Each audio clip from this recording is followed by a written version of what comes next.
Guys, उम्मीद है आप खुद को साफ और सेफ दोनों रख रहे हैं। बहुत जरूरी है हम सबका इस वायरस से बचना, जागरूक रहना और इससे जुड़ी हर खबर के बारे में पता होना।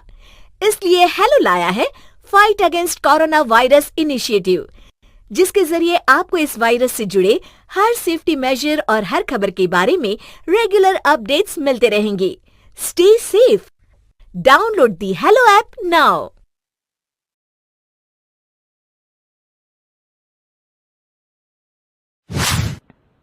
लक्ष्मी का अपने घर में पूरा दबदबा था। हिटलर की तरह वो सारा काम अपने पति और बेटे से करवाती। धीरे धीरे उसके पति की तबीयत खराब रहने लगी।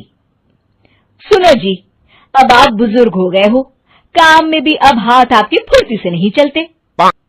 अरे भाग्यवान, भगवान से डर। तुझसे मैंने शादी अपने इकलौते बेटे के अच्छे पालन पोषण के लिए की थी, लेकिन तूने तो उसका बेड़ा गर्क कर दिया।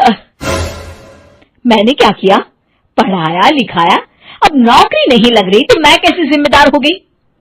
अब घर में बैठकर रोटी तोड़ रहा था तो मैंने कहा काम ही कर ले।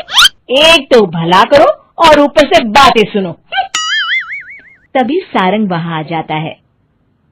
बहुत भूख लगी है माँ, कुछ खाने को दे दो।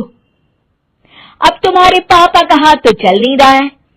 मैं ही जा रही हूँ आज किचन में, बनाती हूँ कुछ। हे भगवान, कैसे होगा इतना काम मुझसे? लक्ष्मी किचन में काम कर रही होती है कि तभी अचानक उसे आइडिया आता है। अरे मैं भी ना, अरे यहाँ तो फ्री की नौकरानी ला सकती हूँ मैं, फिर मैं क्यों खाना बना रही हूँ? उस दिन लक्ष्मी सारंग की पसंद का खाना बनाती है और बैठकर उसे बड़े ही प्यार से खिलाती है। खा ले बेटा, खा ले, पेट भर के खा ले। अरे रुक, मैं तेरे लिए ना गर्मा गर्म रोटियां लाती हूँ। सारंग और उसके पिता एक दूसरे की ओर बड़े ही हैरानी से देखते हैं। बेटा सारंग, जरूर दाल में कुछ काला है, वरना ये औरत तो हमें बासी खाना भी सुकून से ना खाने दे। सुनील की बात लक्ष्मी सुन लेती है और जोर जोर से चिल्लाने लगती है। अरे हाँ, भलाई का तो जमाना ही नहीं रहा। एक तो आग में खुद को जलाकर तुम लोगों के लिए खाना बना रही हूँ और ऊपर से तुम्हें दाल काली लग रही है। अरे माँ, पिताजी का ये मतलब नहीं था, तुम बुरा मत मानो। अरे हाँ बेटा, तू कहता है तो मान लेती हूँ। लक्ष्मी सारंग के पास बड़े ही प्यार से बैठ जाती है और फिर कहती है, बेटा मैंने ना तेरी शादी करने की सोच ली है। अब तेरे पिताजी के हाथ भी नहीं चलते तो सोच रही हूँ तेरे लिए बीवी ले आऊं। अब पता नहीं ना मैं भी कब मर जाऊं। अब ऐसे भाग्य भी कहाँ है हमारे। क्या कहा? अरे हाँ, तुम तो चाहते ही हो कि मैं मर जाऊं, लेकिन मैं अपनी प्यारी बहू का चेहरा देखे बिना नहीं मरूंगी। हाँ माँ, शादी तो मैं कर लूं, लेकिन मैं नौकरी नहीं करता, फिर कोई क्यों देगा मुझे अपनी बेटी? अरे क्यों नहीं देगा बेटी? इतना बड़ा घर, खेल खलियान है, किस चीज की कमी है हमारे पास? जो आएगी राज करेगी, राज।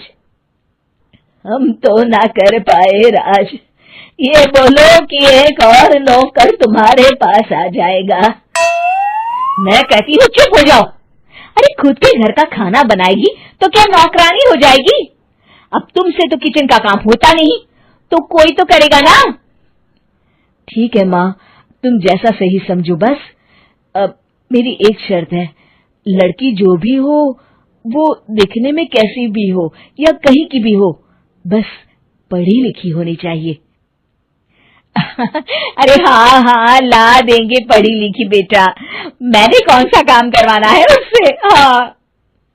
और फिर एक दिन पास के गांव की ही रति से सारंग की शादी हो जाती है। रति दिखने में बहुत ही सुंदर थी, साथ ही साथ काफी पढ़ी लिखी थी।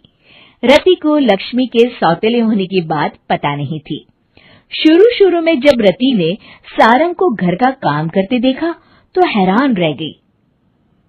अरे, ये तो अच्छी बात है कि आप घर का काम करते हैं, लेकिन मैं तो घर में ही हूं ना, आप क्यों कर रहे हैं जी?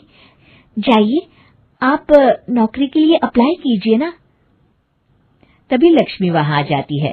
अरे रति बहू, करने दे उसे काम। और हाँ, मेरे घर के कुछ नियम है, कायदे हैं, यहाँ बीच में ना ही बोलो तो तुम्हारे लिए अच्छा होगा। रति को लक्ष्मी की बात कुछ अजीब सी लगती है। वो समझ नहीं पाती है कि वो ऐसा व्यवहार क्यों कर रही है, लेकिन उसे लक्ष्मी के सौतेले होने के बारे में कुछ पता नहीं चलता है। फिर एक दिन तो हद ही हो जाती है।